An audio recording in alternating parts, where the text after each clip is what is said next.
सूखा पड़ने के कारण एक गौ पूरी तरह से बर्बाद हो गया। उस गौ में एक भी इंसान जिंदा नहीं बचा।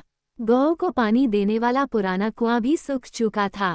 एक रात उस कुएं के अंदर से आवाज आने लगी। कुएं के अंदर एक चुड़ैल अपनी आखिरी सांस ले रही थी और उसने कुछ ही पल पहले के बच्चे को जन्म दिया था। वो बच्चा भूख से बहुत तेज तेज बुरी तरह से रो रहा था, पर चुड़ैल उसे दूध नहीं पिला सकती थी क्योंकि भूख के कारण वो मरने वाली थी। उसने अपने बच्चे को ऊपर उठाया और पूरा जोर लगाकर कुएं के बाहर फेंक दिया।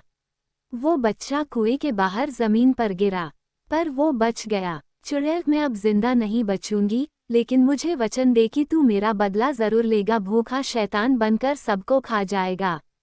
चुड़ैल की बात खत्म होते ही कुएं के पत्थर हिलने लगे और बच्चे का रोना और भी बढ़ गया। कुएं के सारे पत्थर एक एक कर अंदर चुड़ैल पर गिरने लगे। चुड़ैल की भयानक चीखें निकल रही थी। देखते ही देखते पूरा कुआं पत्थरों से ढक गया।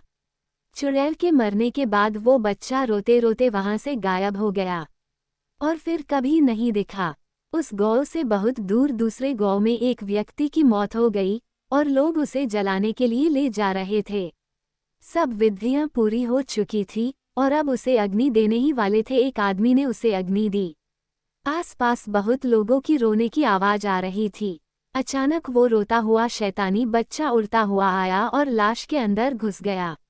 ये घटना इतनी तेज हुई कि किसी को कुछ समझ नहीं आया कि आखिर हुआ क्या। पर थोड़ी देर बाद लकड़ियां जलने लगी, पर लाश पर कुछ असर नहीं हो रहा था। वहां के सारे लोग डरने लगे।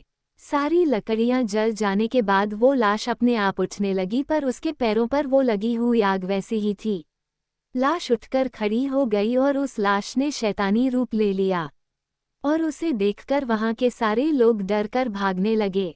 शैतान खाना चाहिए, खाना चाहिए। उस मरे हुए आदमी में चुड़ैल के बच्चे ने प्रवेश कर लिया था और अब वो भूखा शैतान बनकर अपनी मां का बदला लेने आया था। उस शैतान ने जली हुई लकड़ियां खा ली और अब वो किसी इंसान को खाने के लिए भागने लगा। उसने एक आदमी को पकड़कर उठाया और अपने पैरों में लगी आग से जलाने लगा। उसका शरीर पूरी तरह से जल जाने के बाद शैतान उसे खा गया।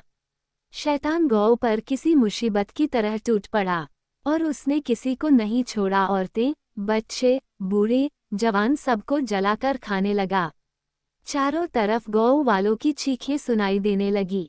कुछ देर बाद पूरा गौ शांत हो गया क्योंकि सबको इस शैतान ने खा लिया था, पर वो अब भी भूखा था। वो अपने आसपास देखने लगा, जोर से चिल्लाने लगा। ऐसी भयानक आवाज सुनकर पेड़ के पीछे छुपा एक आदमी वहां से भागने लगा और तभी शैतान की नज़र उस इंसान पर पड़ी। शैतान ने उस भागते हुए इंसान को देख लिया। वो इंसान और तेजी से भागने लगा, पर शैतान का मुकाबला नहीं कर पाया और वो पकड़ा गया। शैतान, तुम इस गौ में अकेले ही बचे हो या और भी कोई है? आदमी, मुझे कुछ नहीं पता, मुझे छोड़ दो। शैतान सोच में पड़ गया। फिर अचानक उसे एक बात याद आई।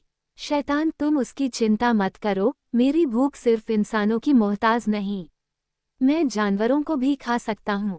आदमी, तो जाओ जानवरों को खाओ और मुझे छोड़ दो, मैं तुम्हारे पैर पड़ता हूँ। जैसे ही वो आदमी शैतान के पैर पकड़ने के लिए नीचे झुका, पैरों की आग ने उसे जलाना शुरू कर दिया और थोड़ी ही देर में वो पूरी तरह से जल गया। शैतान, मूर्ख इंसान, खुद ही मेरी आग से जल गया। शैतान उस इंसान को भी खा गया, पर उसकी भूख अभी तक शांत नहीं हुई थी। शैतान, और खाना चाहिए। इंसानों को खाने के बाद वो शैतान अब खेतों की तरफ बढ़ा।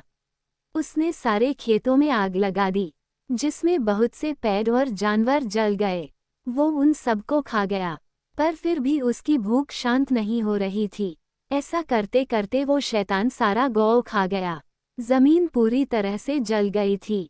इतने में एक गाड़ी आकर उस शैतान के सामने रुक गई। उसमें से एक लड़का उतरा और डर की निगाहों से उस शैतान को देखने लगा। लड़का, ताऊ जी, ये आपको क्या हो गया है? मुझे तो आपके मरने की खबर दी गई थी, लेकिन आप तो। शैतान, और खाना। शैतान की आवाज सुनकर लड़का बहुत डर गया और पीछे जाने लगा। लड़का, आपकी आवाज तो ऐसी नहीं थी और आपके पैर जल रहे हैं। शैतान, मेरे पास आओ। लड़का भागने लगा पर उस शैतान ने उसे पकड़ लिया और उसे आग से जलाने लगा। लड़के के चिल्लाने की आवाज दूर दूर तक गूंज रही थी। शैतान उसे खा गया। लड़के को खाने के बाद उसकी नज़र उसकी गाड़ी पर पड़ी। उसने गाड़ी पर छलांग लगाई और गाड़ी को जलाने लगा। जैसे ही गाड़ी ने आग पकड़ी, थोड़ी ही देर में गाड़ी फट गई। गाड़ी के साथ साथ शैतान के शरीर के भी टुकड़े टुकड़े हो गए और वो बच्चा उस शरीर से बाहर आ गिरा।